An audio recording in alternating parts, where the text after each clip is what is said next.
Hi, good morning, good morning. Guys, ilang araw na, mag-iisang linggo na hindi tayo inaatake ng ating immune system allergy.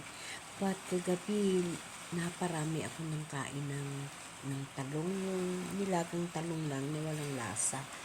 So, slight lang naman, pagising ko, kagabi pagtulog ko, medyo nangangati na ako, pero tinitiis ko lang. Hindi talaga ako uminom ng gamot. So, ito lang yung nangyari sa akin. Yan, yung mga red patches na yan.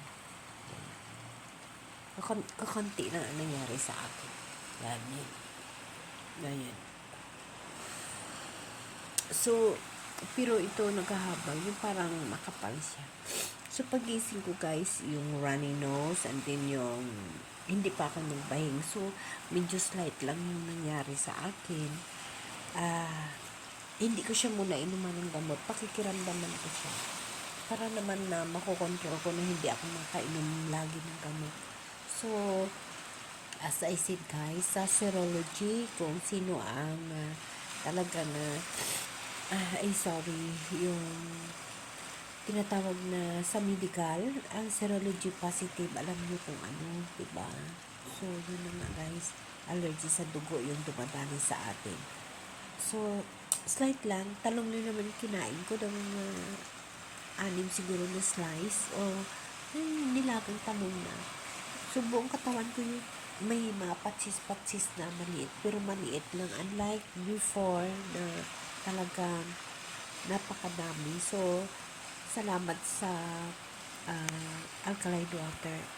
Hindi ako nag-promote ng alkaline water, kundi realidad na ginagamit ko na nakatulong sa akin sa pag-recover ko sa immune system na tinatawag.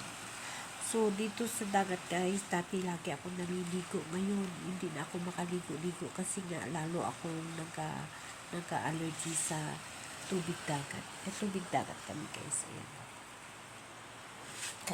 Yan. Sorry.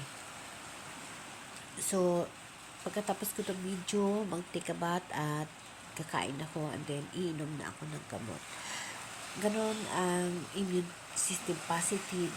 Ingat sa pagkain. Huwag basta-basta kumain. Ang pagkain natin guys is walang lasa. Sa mga tao dyan na may allergy, alam niyo yan.